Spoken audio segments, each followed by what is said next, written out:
फरे अल्हम्दुलिल्लाह यामना फरे सिगी मतंगदा हुजिक लुहोंबगी मतंगदा नैनरिबनिना लुहोंबा अखोइगी नुमितसिदा नुपी मयमगी मैकैदगी अखोइगी फमुंग थाबा आइना मेसामना हुजिक पनखिबा म लैरे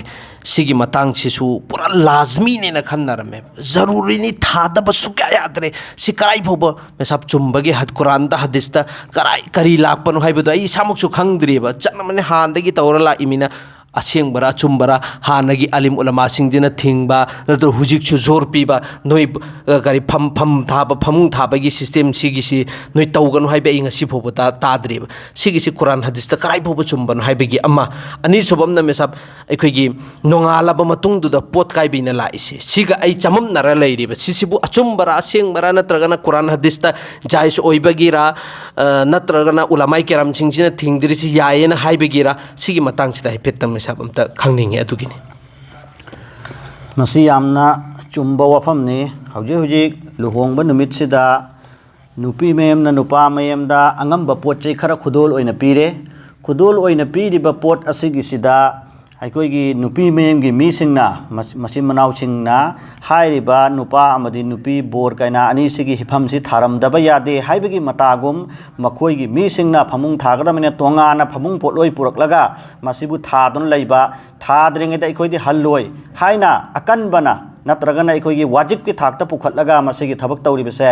मसिगिसि अखोइ थादोकदबनी कनागुम्बना थारमसु कैसु काइद्रे कनागुमना मखोइ इमुंगदा थारसु मखोइ इमुंगी बोरगी इमुंगी मीना थारसु कैसु काइद्रे हाइनागा थमलमलंगबदबा पोट अदो मदुदा अखोइना मसि थादबा यादे हाइना अकनबगी मोंगदा तौरगा मसिगी चटनबी अमु ओइना पुथोकलिबसे इंशाअल्लाह मसि अखोइ थादोकमिनसि अदुगा अमना मसि कुरान हदीसता करी लैबिनो मसि कुरान हदीसकी वफमदा आइबदी सुगुमाइना तौगदबनी हाइबगी करिगुम अमफोबो उबा लेते ओ चटनबी ओइना चटनबनेबा चटनबी ओइना तौबनी मसिगिसि इंशाअल्लाह अखोइ थादोक्सि मसिना तोंगानबा पोट अमा बिहु अमु ओइना उहल्लेबा अदुना मसि अखोइ इंशाअल्लाह थादोकनबा होतनसि इंशाअल्लाह अदुगा अमना नोंगालबा मतुंगदा आइबदी नुपा मयमगी इमुंगदा पोट काइबगिनी हाइना नुपी मयमगी मी कुल्लमा कुंथ्रा अमा लाकलगा चाक इसिंग मदुगी लांघनदना नत्रगना मदुगी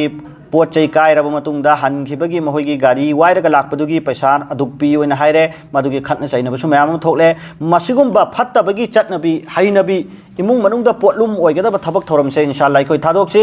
मसि यामना फत्तबा पोट अमा खक्तंगनि तंगाइ फदना हाइरिबा पोट चैसिंग अदु मसक खंगद्रे खंगनबगदमतने हाइरसु तोंगाना गाड़ी मचा अमा ओइरगा ओरसु नुपी अमा मौ अमा करी अमा थारगा मदुना सिना सिदा हाक्पिबनि सुमाइना तौबनेना हाइरगा पाउ अमा खक पीखरगा नुपा मयमगी मीना तौरसु याबा पोट नद्रगी नुपी मौ खुद गायनादु मसा चटखरबनी अदुदा मंगोंदा सिना सिदा सियाउबनेना मौ अमनि खक चटहलगा ओरसु सिनबा याबा पोट अदुदा मी मयाम अमा हौदना चटलगा मदुगी खतना चाइनबा नत्रगना सिना सिपीगदमी सुमाइन तौगदमी हाइबदगी निंगाइ संदाना रक्तना नंगना हैसिंग छापरा हाइदना मौ मसेंदा सुमाइना तौरगा मखोइसु मौ असिंगबी लाकनी अहिबी लाकनी अखोइसु खर कौजलगा थमसेना सुमाइनी इन्नबगी थौरमबा लाइबसे मसगुम्बा फत्तबगी चटनबीसे इंशाअल्लाह अखोइ थादोकमिनसेबा अदुने अदु ऐदी ngasi butaraga khangijini khoidi manipurda yam kaina le pusinate moin hongba nupi masen tauna du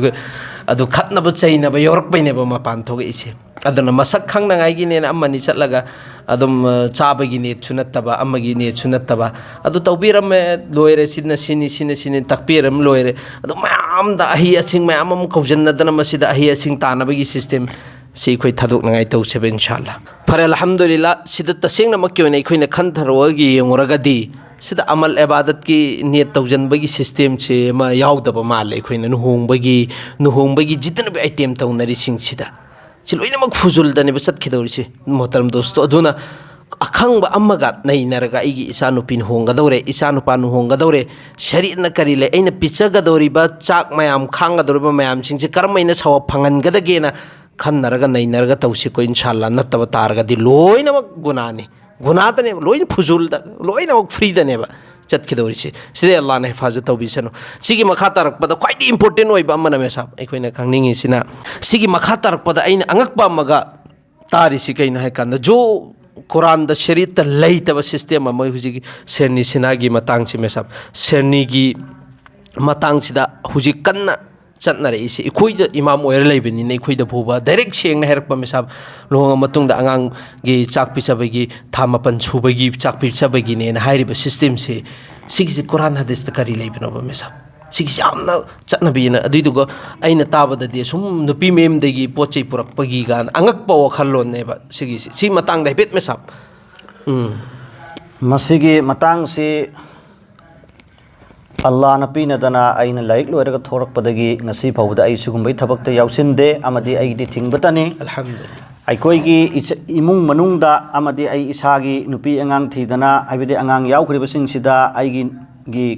ꯑꯉꯥꯡꯁꯤꯡꯒꯤ ꯑꯣꯏꯅ ꯁꯨꯒꯨꯝ ꯍꯥꯏꯅ ꯊꯥ 9ꯒꯤ ꯆꯥꯛ ꯄꯤꯖꯕ 9ꯗ ꯆꯥꯛ ꯄꯤꯖꯕ ꯅꯠꯇ꯭ꯔꯒ ꯅꯨꯄꯤ ꯃꯌꯨꯝꯒꯤ ꯃꯤ ꯀꯧꯕ ꯅꯨꯄꯤ ꯃꯌꯨꯝꯒꯤ ꯃꯤꯅ ꯄꯣꯠ ꯆꯩ ꯄꯨꯔꯛꯄ ꯍꯥꯏꯕꯁꯤ ꯏꯟꯁꯥꯜꯂꯥ ꯑꯃꯐꯥꯎ ꯇꯧꯈꯤꯗꯦ ꯃꯁꯤ ꯇꯧꯁꯨ ꯇꯧꯔꯣꯏꯗꯕꯅꯤ ꯑꯇꯩ ꯇꯧꯕ ꯂꯩꯔꯒꯁꯨ ꯏꯟꯁꯥꯜꯂꯥ ꯑꯩꯗꯤ ꯊꯤꯡꯖꯩ ꯑꯉꯝꯕꯁꯨ ꯃꯇꯨꯡꯁꯨ ꯊꯤꯡꯈꯤꯒꯅꯤ ꯍꯧꯖꯤꯛ ꯃꯤꯌꯥꯝ ꯏꯆꯤꯜ ꯏꯅꯥꯎ ꯃꯌꯥꯝꯁꯤꯡꯁꯤꯗ ꯑꯩꯈꯣꯏꯅ ꯚꯥꯞ ꯇꯥꯍꯟꯒꯗꯕꯅꯤ ꯀꯔꯤꯅꯣ ꯍꯥꯏꯕ ꯃꯇꯝꯗ ꯂꯨꯍꯣꯡꯂꯕ ꯃꯇꯨꯡꯗ ꯑꯉꯥꯡ ꯌꯥꯎꯈ꯭ꯔꯦ ꯑꯉꯥꯡ ꯌꯥꯎꯈ꯭ꯔꯕ ꯃꯇꯨꯡ ꯊꯥ 9-10 surꯛꯄ ꯁ꯭ꯋꯥꯏꯗꯒꯤ ꯅꯨꯄꯤ ꯃꯌꯨꯝꯒꯤ ꯃꯤꯅ ꯅꯨꯄꯤ ꯃꯌꯨꯝꯒꯤ ꯅꯨꯄꯤꯒꯤ ꯃꯃꯥ ꯑꯁꯤꯅ ꯍꯥꯏꯔꯤꯕ ꯃꯁꯨ ꯄꯣꯛꯀꯗꯧꯔꯤꯕ ꯑꯗꯣ ꯃꯗꯨ ꯄꯣꯛꯇ꯭ꯔꯤꯉꯩꯗ ꯃꯗꯨꯒꯤ ꯆꯥꯛ ꯏꯁꯤꯡ ꯄꯤꯖꯒꯗꯕꯅꯤ ꯍꯥꯏꯅ ꯍꯥꯏꯕꯗꯤ ꯌꯦꯟ ꯉꯥꯅꯨ ꯅꯠꯇ꯭ꯔꯒꯅ ꯃꯗꯨꯗ ꯆꯪꯒꯗꯕ ꯄꯣꯠꯆꯪ ꯃꯈꯩ ꯂꯣꯏꯅ ꯂꯥꯡꯂꯒ ꯅꯨꯄꯤ ꯃꯌꯨꯝꯅ ꯄꯨꯔꯒ नुपा मयमदा चाक पिचबगी चटनबी अम सिस्टम अम लैरिबसे मसी इंशाल्लाह अखोई मुथतकदबनी मसी बिदातनी मसीगी थबकसे अखोई तौरोइदबनी कनागुंबना पिचनिंग लैरगसु नुमित हाइबदी था मरीनी सूद्रिङैदा था मरी हेक सूबदगी महाकी अंगांग असिगी थवाई हाप्त्रिङैदा कनागुना पिचनिंग लैब तारगसु नुपा मयम न पिचनिंगे नुपा मयम द दुम पिचबियो नुपी मयम न पिचनिंगे नुपी मयम द पिचरगा कनागुंबदा दुआ तौहनबियो करिसु काइब लैते अदुगा था 9 गिने हायरगा चाक इसिंग पिचबसे मसिदि डायरेक्ट हराम नि चिन्नाउसिंग मसि अखोई तौरोइदबनी अदु फरे अदुगा अखोइना था 9 गी असोमदि नुपी मयम दि पुरक अगा पिचब खोतपसिदि बिदात नेना हायरे दु था 9 गी सिदा मेसाब असोम नुपी मयम दिगी पिरअगा पुरअगा अखोइगी येनगुंबा nganu पुरअगा पिचब खोतपा सिगी सिस्टम सिना करम्बा मो मसिसु नुपी मेम न पुरकलगा पिचबा हाइबसि तौरोइदबनी नुपा मेम न अंगमबुदु पिचबिको नुपी मेम बिसु नुपी मेम दा अंगमबुदु पिचरो अदुगा दुआ तौहनबा करिसु काइबले ओ अल्हम्दुलिल्लाह अदुनि अखोइदा क्लियर ओइरिस कैन हाय कांदा अंगांग यावबगी मबुक लुम्बगी अखोइना चाक पिचगे अल्लाह दा दुआ तौगे नेट छेंगबा तारगसु था 9 गिनेना खल्लगा पिचरबा गुना पुरे सिरामेसा था मरी फौद पिचा हो था 9 दा पिचरबा गुना पुरे सुममदे ममा दुने इसुगिनेना पुरे इदु फ्री बेकार अम्बोबा साव फंगारोय चटनाबी होइना अदु सि इखोइगी कोकतेगी लौथोकपा मथौ ताय बसि चटनाबी सि फत्ते हाइबसि पिचगे हायरे मसा नुपीदु था मरी सुरो फौदुदि ममादुसु खंगनी मपादुसु खंगनी था मरी सुरबदुदा इसा नुपी अंगांग यावरे हाइबसि दोइना खंगनरनेबा मसा नुपीदुना सोइफम थोएबा अदुमैना था मरी सुद्रिङै ममांगसिदा अल्लाह की ममिंग लौरगा ए अल्लाह नहांग अफबा औलाद ओहेनबियु हाइबसे सिगिसदा इखोइना पिसरगा दुआ तोहनबा सिखक्तनेबा अदु पिसबसि करम मी ओइनो पिसगदौरिसि मेसाब सिगी मतंगद अदुदा चाक इसिंग पिचबदी लैता लाइरबा यतिम मिस्किन अमदी अंगांग लेकाई खुंदा उनगदबो अरगदी चाबोक पिदा यावगदबा अदुंबा सिंगदु पिचवैना लाइता लाई चाबोक पी हाइबदी चाबोक पीना लई मचा पोकपदा यावबी नुपी चाबोक पीना लेकाई खुंगनदा ओ डिलीवरी तौबा मी सिंगदो नंग अदु सिंगदो सिगी हाइरिबा मी खरासि यतिम मिस्किन खरा पिसरगा अदुगा थमुई मनुंगदा निंग खरागा लोइरे दुआ तोहन बैसु दगा दुआगी अमका तौद्रदी कोई पूरा वखन नुंगाई हौदबा आइना पिसखरि सिंगजि लोइनमक बेकार ताखराइ बे वखनदुसु बेहाब चेन दबिदा अखोइना नेट तौखर लो आई हेंग चाक पिसगन इंशाल्लाह लाखदोरिबा आंगांग से फगतहननाई गी अफब ओइनगाई अफब आंगांग ओइनगाई गी नेक्स्ट साले औलाद ओइनगाई गी दमकता आई अल्लाह खगी दमकतनेना पिसरी सदका लीला तौजरीना पिसदिङै ममांग द नेट तौखरे अदु खक्तना काफी ओरमनिने माने अदुम हाइना तौगदबनी अदुगा शरीयत न पीरिबदी आंगांग अदु उनरबा मतुंगदा नुमित 8 नि सुबा नुमित अकीका तौबसि सुन्नत नैना पीरी ngamdragna numit 13 ni ngamdragna numit 12 ni phauba asida aqiqa tawbasi sunnat ni maidi mai mapok numit karigumba sagon sen popo ibetargadi yum sagaisa numita hameng len ba nupi wargana hameng ama nupa wargana hameng ani masi len basi sunnat ni haibidi hapta ahum phauba gi manungda taret ni taraga mari ni 12 ni phau manungda sigi matungda kanagumban aqiqa तौब तारगदी अकीका ओइगनी दुगा सुन्नतगिदी नाथोखरगनी ओ अदुना अकीका मोइने पाखंग फरा मतुंग तौनरिसिना अकीकादी ओइगनी सीद्रि फौगी मनुंग अकीका तौब याय कनागुम सीखिबगिदी अकीका लेते हिंगिंगैदनी अकीकासी तौब तबु नुमित कुनमाथोइनिदे लांथोखरगा अकीका तौब तारगदी सुन्नति अदा ओइरो ओ सुन्नत अदा ओइरिसे अंगांगसि पोगा मतुंग चाही नुमित कुनमाथोइनि फौगी मनुंगदा अखोइना अकीका तहोरबा अदोइदि सुन्नत चिंगे सवा फंगे अदुगा अखोइना करिगुम्बा पुंसी चुप्पसिदा एनी अम्मा मतम अमदा तौखरगा अकीका दुदि ओइखिबि याय अदुगा सुन्नति चिंगरोय हाइबने सिसु कैसु अकाइबे लेते तौनरि अदुइदुगा नोंगबदा अकीका हापनरिबा कुर्बानी दा हापनरिबा अद्रगी सिगी सिना करमैना तौबा मेसा अदुसु कैसु काइबे लेते नोंगबदा हापसिदि कुर्बानी गिदा अकीका का कुर्बानी का पुण्य तौजिनबा कैसु काइबे लेते हाइबिदि कुर्बानी सु कुर्बानी अदुगा अकीका सु ने तौबा ने तौबा अनिमक पुला पुंजन बे याय यायबा करिददि एखोइ कुर्बानी ददि याय नोंगबदा सनलेन बमतमदा लुहोंगबदा सनलेन बमतमदा कनागुमना अकीका गी हाबिबसि हाइरिबा लुहोंगबा अदुदा अतोपा एवज अदुगी महुत्ता कनागुमना तोहफा नत्रना पैसा नुसा पिरमिदो अमा फौब लौदबो ओइबा तारगदी अकीकाद ओइना तौबा याय कैसु काइबे लेते हाइबिदि लुहोंगबदा तोहफा ताइफ हाइबिदि तोहफा कनागुमना आइगी से लुपा लिसिंग अमा आइगी से लुपा लिसिंग अदुदि नो ची अमा इरगे इजन्नरिदो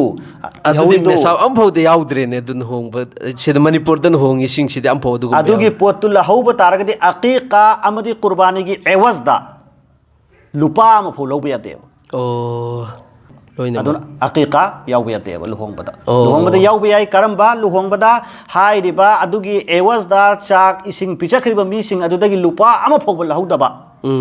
पिरम मसु लहौदबा अखोइदि अकीकागा पुल्ली अकीकानी तौरिसि अदुना अखोइ लुपा अमा फौ लौबा यादेन लहौदबा ओइतादि मै अकीका ओइगने अदो यंगो सिदा यंगो कै सिद मणिपुर ददि सुगुम लहोंगम भो लेते